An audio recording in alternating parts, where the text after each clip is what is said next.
하나님의 책에서 흥미로운 이야기를 읽은 적이 있습니다.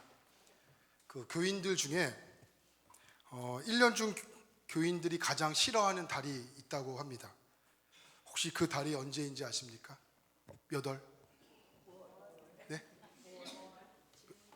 몇 월? 5월? 네, 5월달이라고 합니다. 왜 그럴까를 고민해 봤는데 그 5월달은 우리가 흔히 이야기하는 가정의 달이기 때문에 그렇습니다.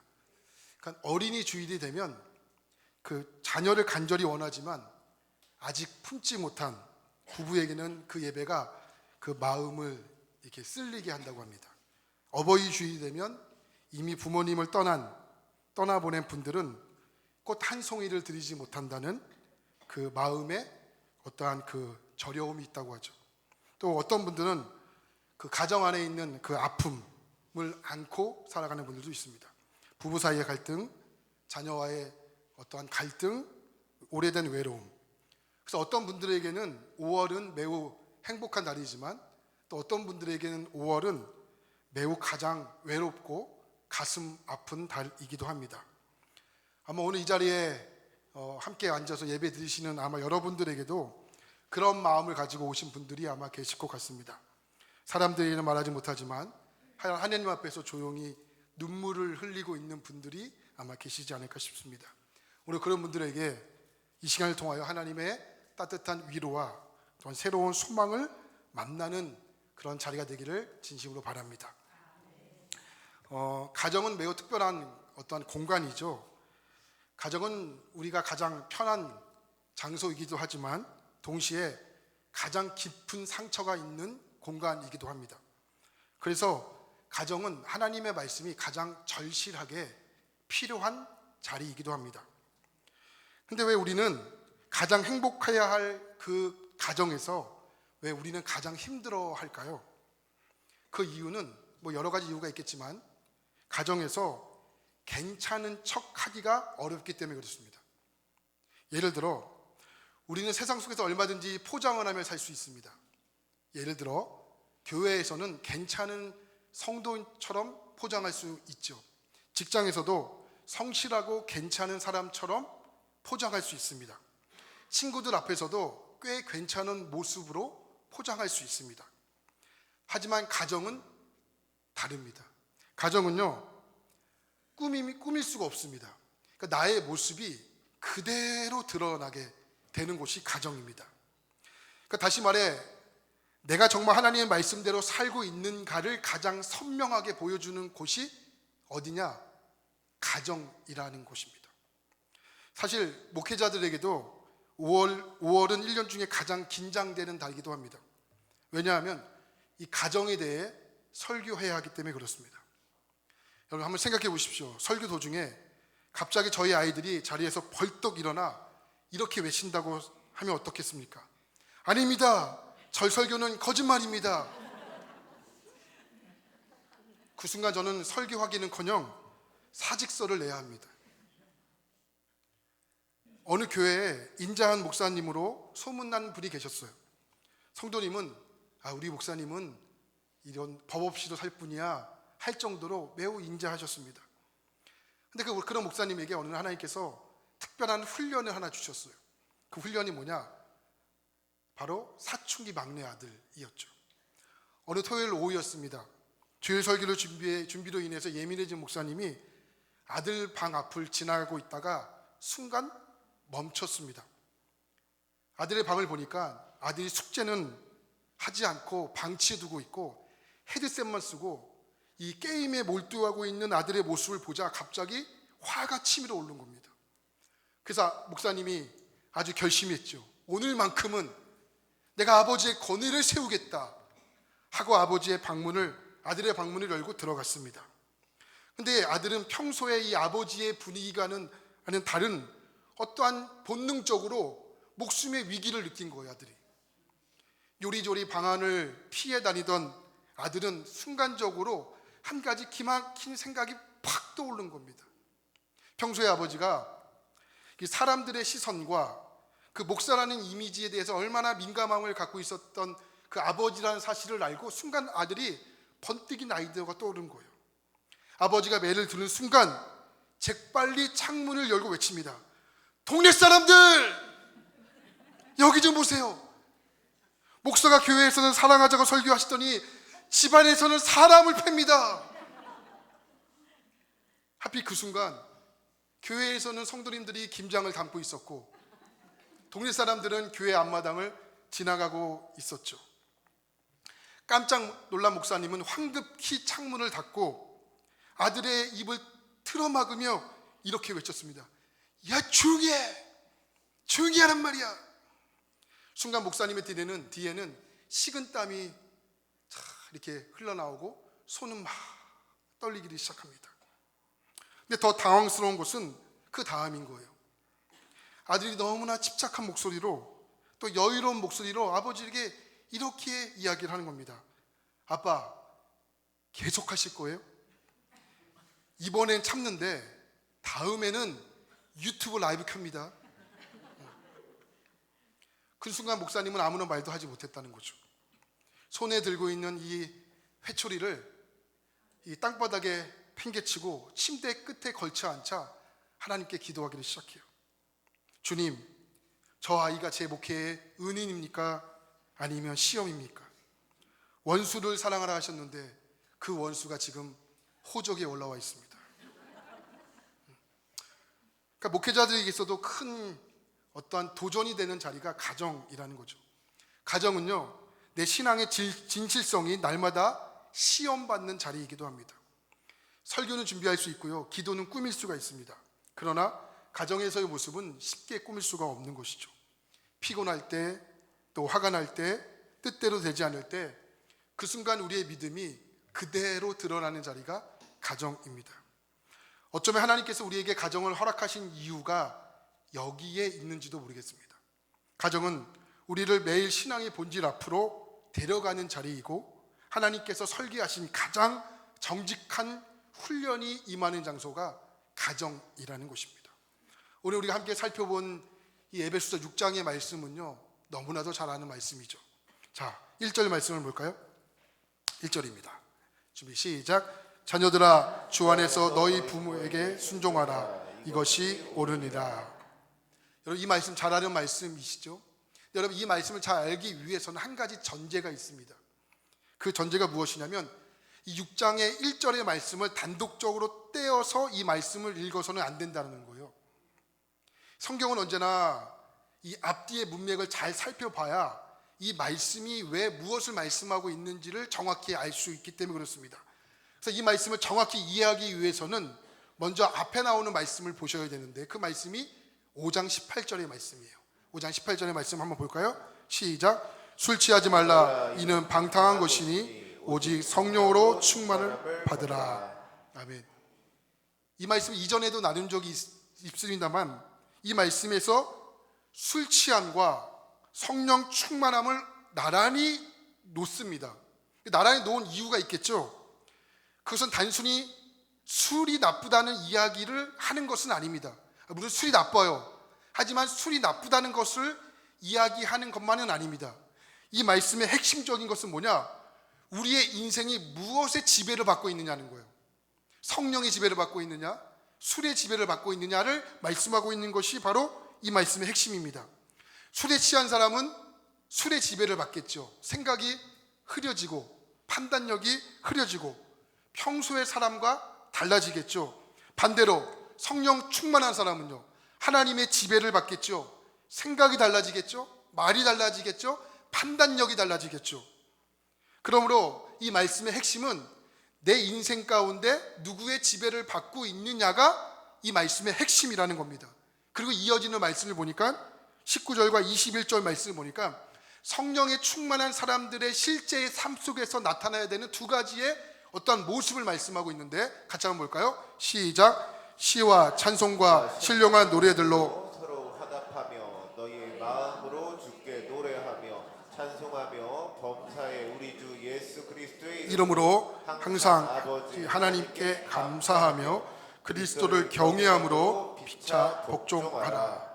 이 말씀에 보면 성령에 충만한 사람들에게 나오는 특징이 두 가지를 말씀하고 있는데 첫 번째 특징은 내적인 모습이라는 거예요. 성령 충만한 사람들에게 나오는 내적인 특징 중에 첫 번째는 찬양이 있다는 거예요. 할렐루야. 찬양과 함께 감사가 있다는 겁니다. 이것이 성령 충만한 사람들에게 나타나는 첫 번째 특징이고요. 이거는 내적인 모습이고, 외적인 모습은 뭐냐면 성령 충만한 사람들의 내적인 모습은, 그것은 여러분 마음속에만 머물지 않는다는 거예요. 그것이 밖으로 흘러넘칩니다. 그 흘러넘치는 것에 있어서 가장 첫 번째로 선명하게 드러나는 것이 뭐냐면 사람과의 관계입니다. 사람과의 관계.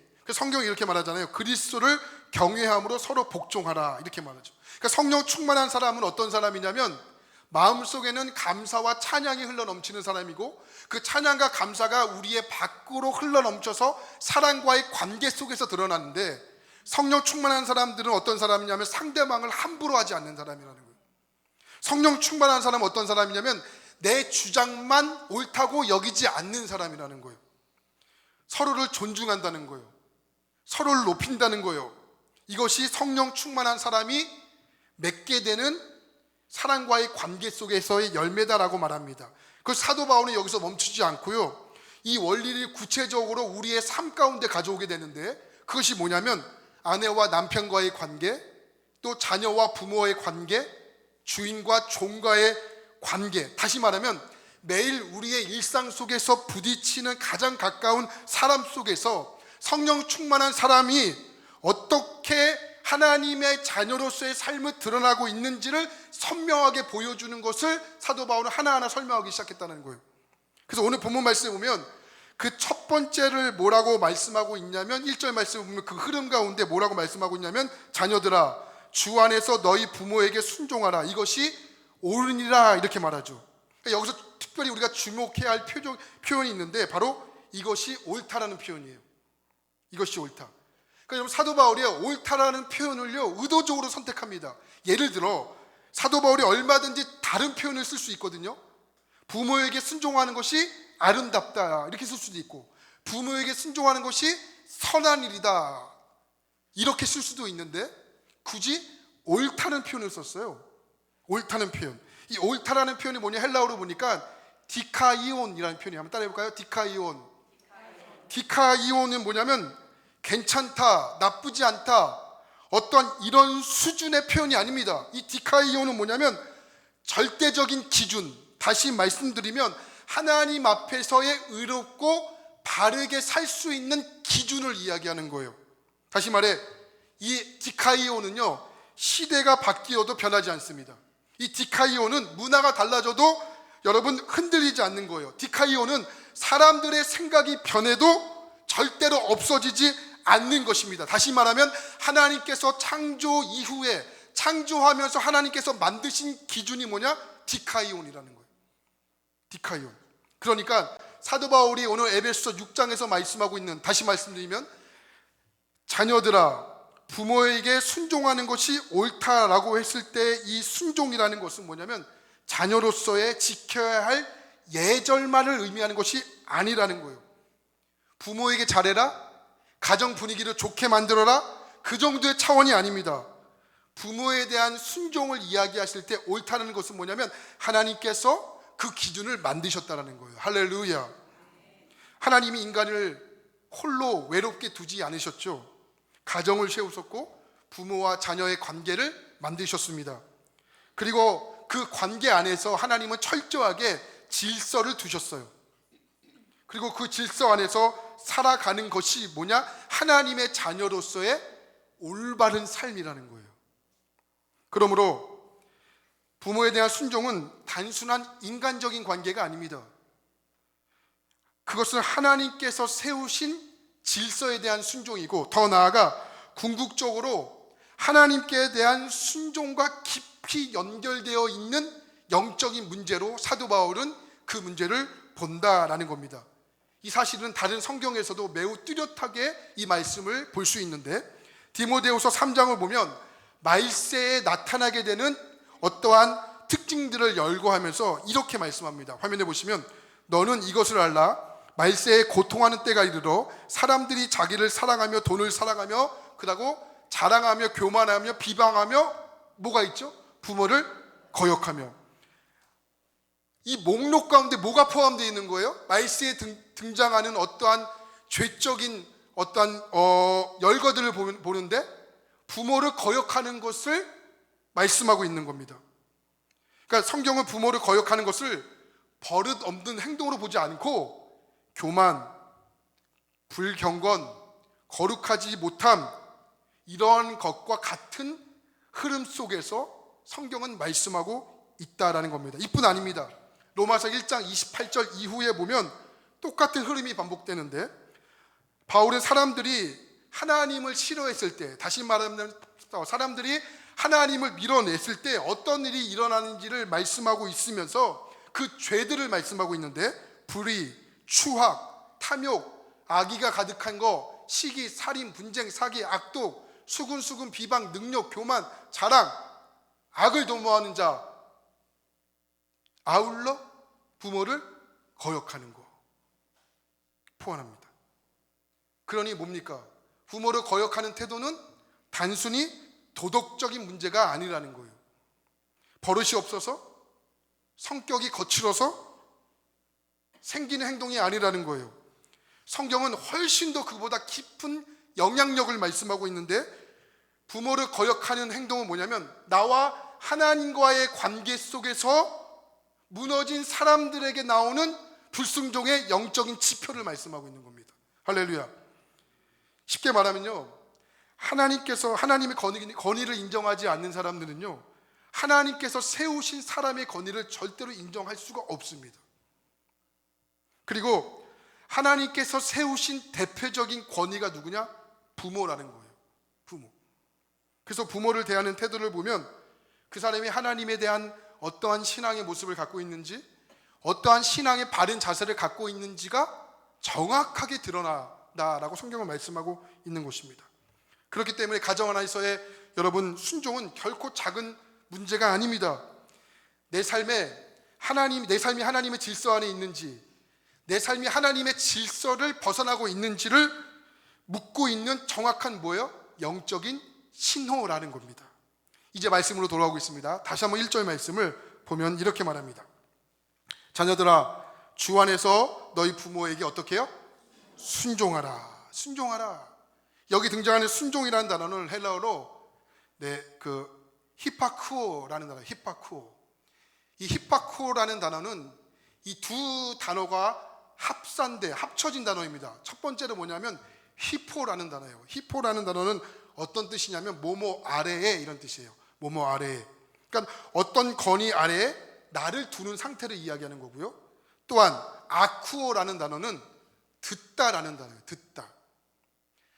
다시 말하면 히포쿠오는 무슨 뜻이냐면 상대방의 단순히 어떠한 소리를 듣는 그런 의미가 아니고 더 나가야 돼요. 상대방의 말을 기울이고, 어디서? 아래에서 겸손하게, 존중하게 그 사람의 말을 기울이고 주의 깊게 받아들이는 태도가 뭡니까? 이게 순종이라는 거예요. 순종. 그래서 여러분, 순종은요 억지로 끌려가는 것이 아니죠. 순종은요 강제로 굴복하는 거 아니죠. 오히려 순종은 상대방의 권위를 인정해 주실 때 나타나는 태도입니다. 그 권위 안에 기꺼이 들어가는 겁니다. 그 말에 주의 깊게 듣는 겁니다. 그래서 순종은요 자발적인 태도입니다.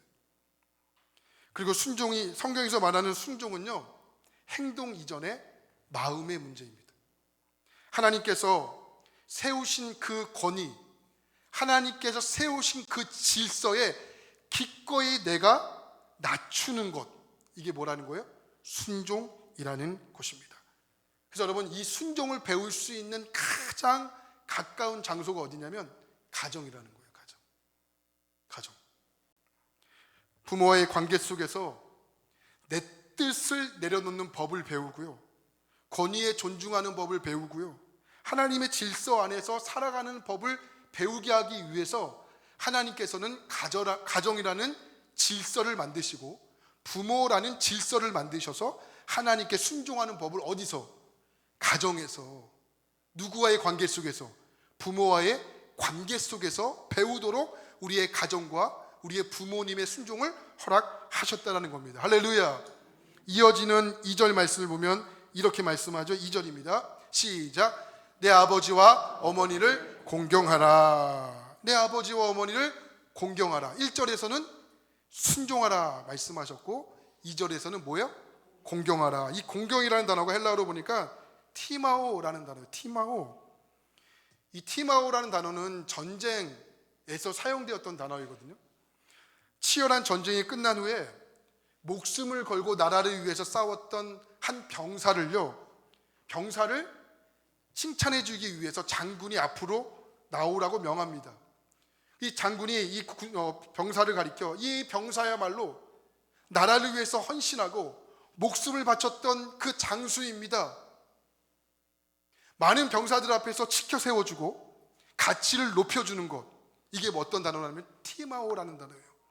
근데 성경에서는 그 티마오라는 단어를 사용하셔서 부모와의 관계 속에서 이 말씀을 하고 있는 거예요. 부모를 공경해라. 부모님의 가치를 높여 주어라. 이 말씀을 하고 있는 겁니다. 그러니까 여러분, 공경은요 단순히 예의 바른 게 아니에요. 예의 바른 게 아닙니다. 말투를 조심해야 하는 거 그 이상입니다.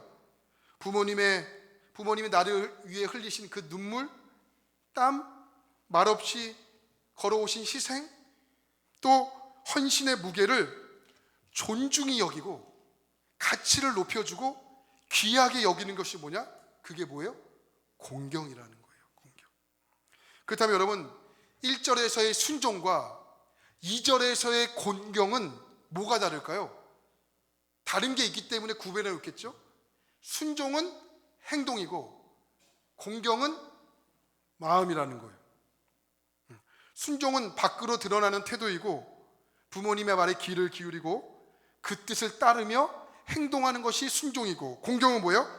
마음속 깊이 부모의 가치를 높여주는 거예요. 할렐루야. 그러니 부모를 얼마나 귀하게 여기겠습니까? 그러니 부모님의 존재 가치를 얼마나 소중하게 여기겠습니까? 이게 뭐라는 거예요? 순종과 공경이라는 겁니다. 근데 여러분 정말 중요한 것이 있습니다. 하나님께서 부모에게 순종하고 공경하라 라고 말씀하셨는데 여기까지로 보면 우리 세상 사람들과 똑같습니다. 그러면 우리 그리스도인들은 뭔가 달라야 하지 않겠습니까? 그래서 사도 바울은 순종과 공경이라는 말씀 앞에 아주 중요한 한 단어를 집어넣어요. 그것이 뭐냐? 1절 말씀 한번 다시 보겠습니다. 1절입니다. 어떻게 순종하고 어떻게 존경하는지를 말씀하는데 1절 말씀 다시 한번 보겠습니다. 준비 시작. 자녀들아, 주 안에서 너희 부모에게 순종하라. 이것이 옳으니라. 아멘. 1절 말씀에서 가장 중요한 표현이 순종이 아닙니다. 1절에서 가장 중요한 표현은 뭐냐면 그 앞에 놓여져 있는 주 안에서라는 뜻이에요. 할렐루야. 따라해 볼까요? 주 안에서. 이 주 안에서라는 이 짧은 말씀은요 6장의 핵심 말씀이고 6장의 말씀을 결정짓는 말씀입니다. 이 주 안에서라는 뜻은 뭐냐면 헬라어로 엔크리토스라는 단어예요. 엔크리토스. 이 엔이라는 표현이 매우 중요한데요, 이 엔이라는 표현이요 에베소서에 너무나 많이 등장합니다. 그래서 성경학자들은 에베소서를 가리켜 뭐라고 이야기하냐면 엔의 서신이다 라고 이야기할 정도예요. 엔의 서신, 뭐뭐 안에서라는 뜻입니다. 그렇다면 여러분, 왜 사도 바울은 이 엔이라는 표현을 사용했을까요? 우리는 보통 뭐뭐 안에서라고 생각하면 어떤 공간적인 의미, 공간적인 자리로 내가 들어간다고 생각해요. 어디 안으로 들어와, 어디 안으로 들어와 라고 했을 때 공간적인 어떤 자리로 이야기하지만 성경에서는 이 N이라는 표현을요 공간적으로 표현하지 않고 존재의 변화로 이야기해요. 존재의 변화. 다시 말해 N은 이제 너는 이전과 같은 사람이 아니고 새로운 사람으로 바뀌었다, 이렇게 말하는 거예요. 너는 이제는 세상 사람이 아니고 N, 하나님의 자녀로 바뀌었다 라고 설명할 때 N이라는 단어를 사용한다는 거예요. 다시 말하면 존재의 변화, 존재의 변화입니다. 여러분, 이 N이 실제적으로 사용했던 에베소서의 몇 구절을 찾아볼 건데, 먼저 에베소서 1장을 한번 살펴보겠습니다. 에베소서 1장 3절과 4절 말씀입니다.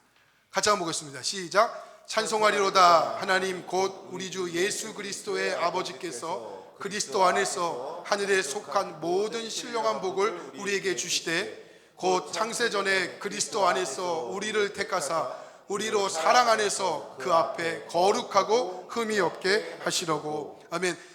1장 3절과 4절 말씀 보니까 잠깐 보여주세요.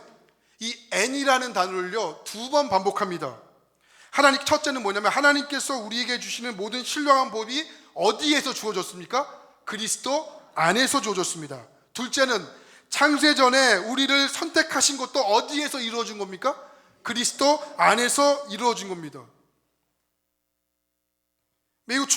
여러분 매우 이게 중요한데, 사도 바울은 단순히 하나님께 우리에게 복을 주셨다라고 말하지 않고요, 그리스도 안에서 우리에게 복을 주셨다고 말해요.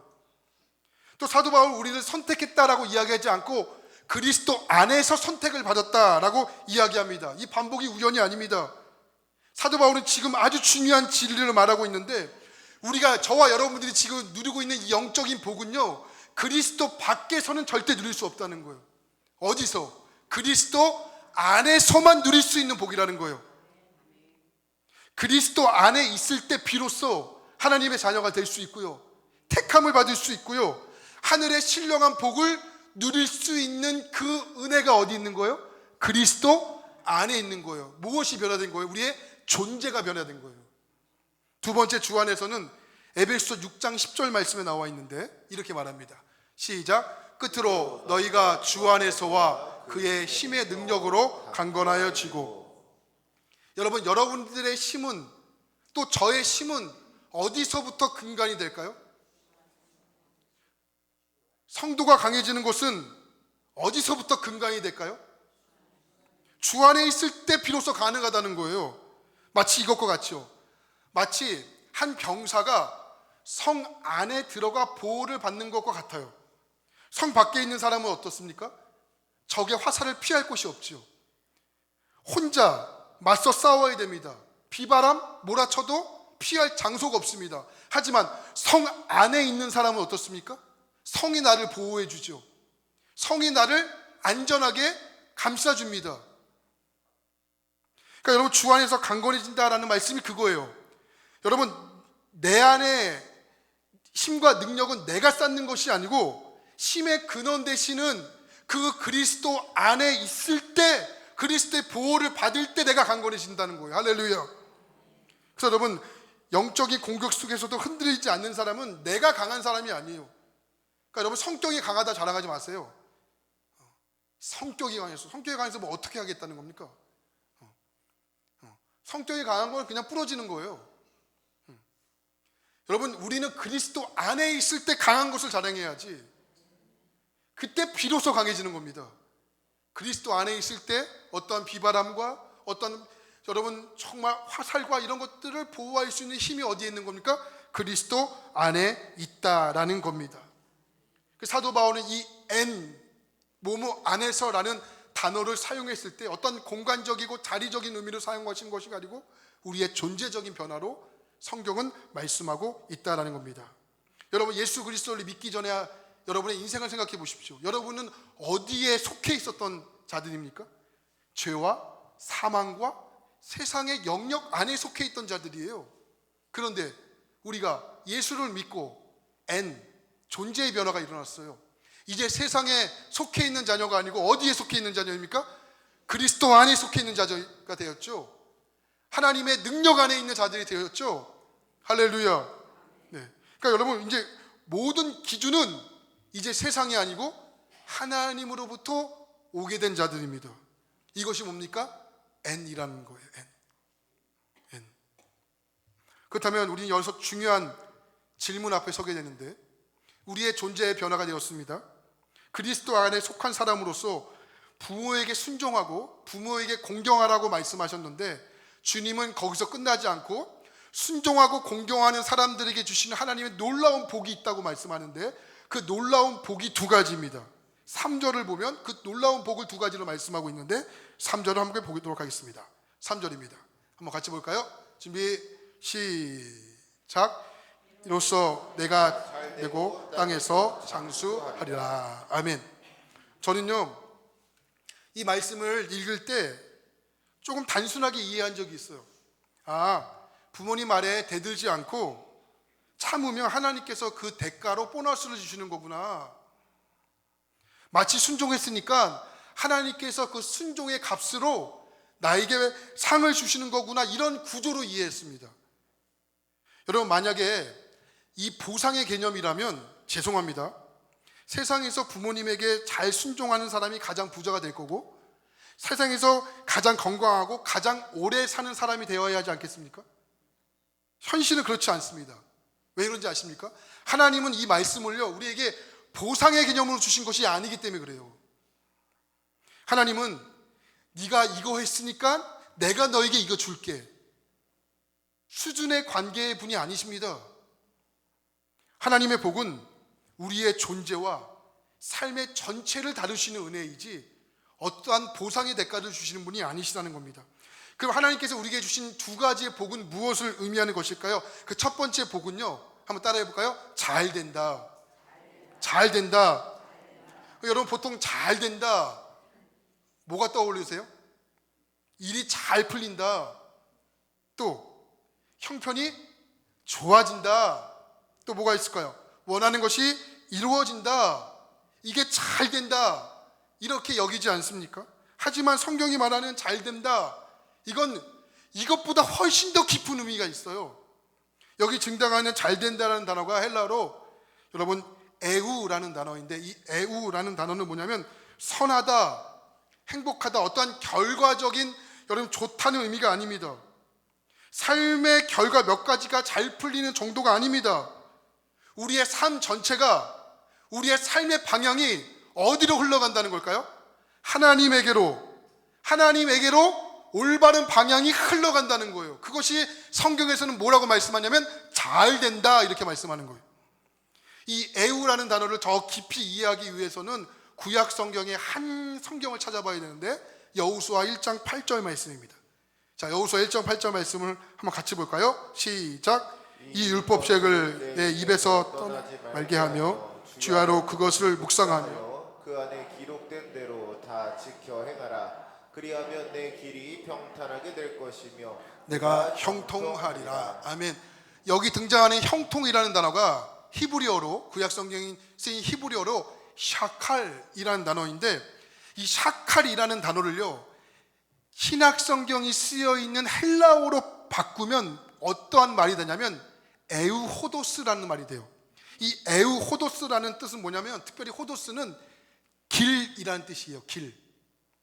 그러니까 이 두 단어가 합쳐지는 무슨 말이냐면 좋은 길, 선한 길, 우리의 인생의 선한 여정, 이런 뜻입니다. 이것이 성경에서 말하는 무엇이냐? 형통이라는 거예요.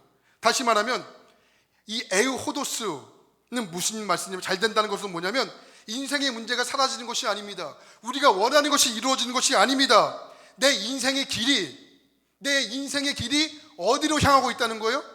하나님께로. 하나님께서 보시기에 좋은 방향으로, 하나님께서 보시기에 선한 방향으로, 하나님께서 보시기에 기쁜 방향으로 우리의 삶의 방향이 걸어가고 있다는 거예요. 이것이 뭐냐? 성경에서 말하는 형통이라는 거예요. 잘 되고 있다는 거예요. 할렐루야. 생각해 볼까요? 아무리 빨리 달려가도요, 방향이 틀리면 형통 아닙니다. 그죠? 오히려 더 빨리 달려가는 것이 문제입니다. 하나님께서 말씀하시는 형통은요, 그래서 속도가 아닌 거예요. 방향이에요. 하나님께서 원하시는 방향, 하나님께서 이끄시는 방향. 할렐루야. 그래서 부모를 공경하는 사람에게 주신 첫 번째 복은 뭐냐면, 내 인생의 방향의 길이 하나님께로 흐르고 있는데 그 인생의 방향이 무너지지 않는다라고 성경은 말씀하고 있다는 거예요. 그것이 뭐냐? 잘 된다는 거예요. 이런 의미에서 여러분 묻겠습니다. 여러분의 인생은 잘 되십니까?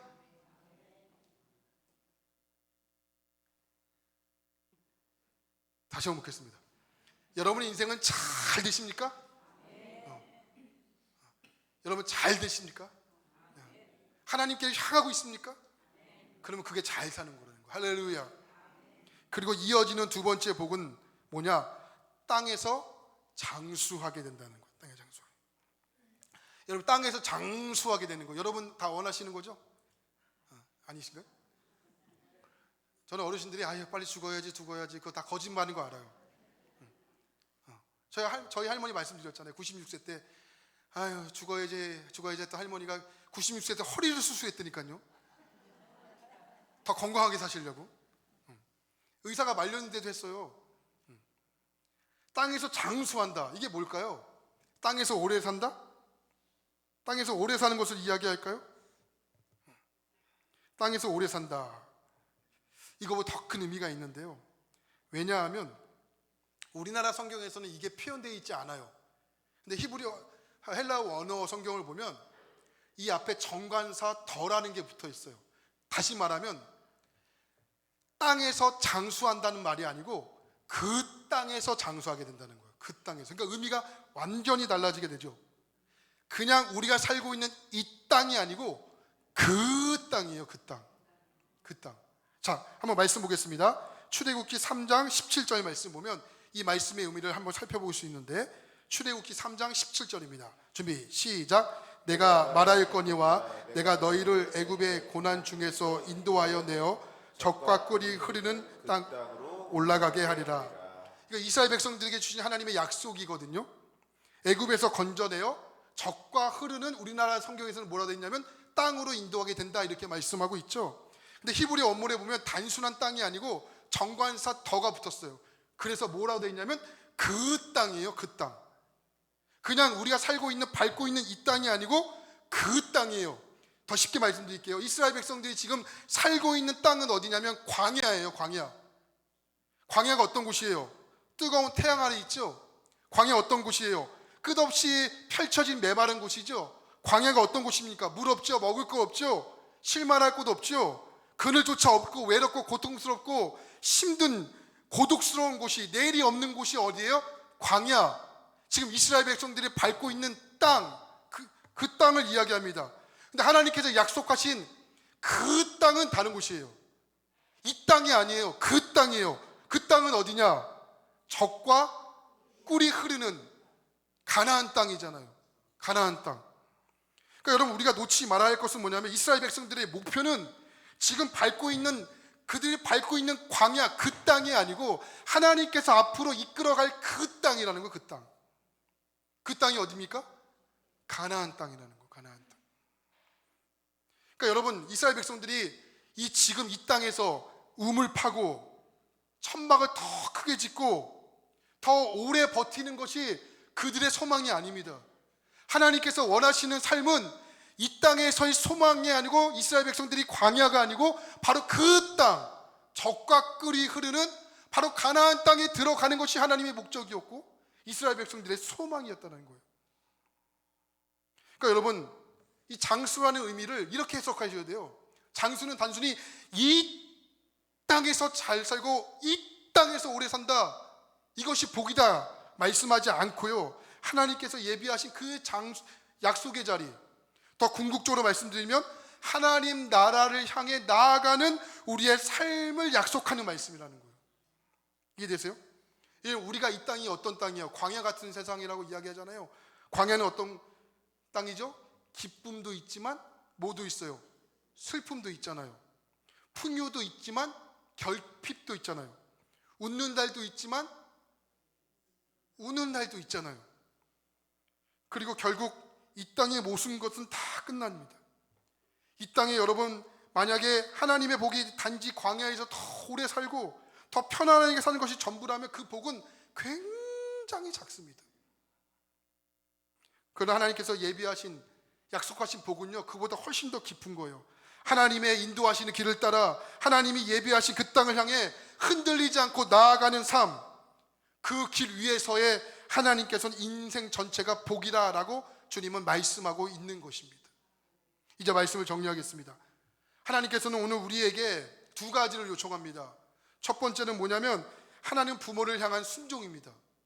순종은 마음 깊은 곳에서부터 우러나오는, 여러분, 또 하나는 공경입니다. 그 순종과 공경하는 자들에게는 하나님께서 두 가지 복을 주셨는데, 첫 번째는 뭐예요? 잘 되는 복이에요. 내 인생의 방향이 하나님 보시기에 선하고 디카이온, 옳은 방향으로 걸어가게 하시는 거. 이게 성경이 말하는 형통이고, 두 번째 복은 뭡니까? 땅에서 장수하는 게 아니고 그 땅에서 장수하게 되는 거. 그 땅에서 하나님이 예비하신 그 땅을 바라보고 그 땅을 향해서 지금도 지쳐 있지 않고 믿음을 다하여 그 땅을 향해 나아가고 있는 그 우리의 걸음걸이, 그것이 바로 하나님께서 보시는 장수의 복을 말씀하고 있다는 겁니다.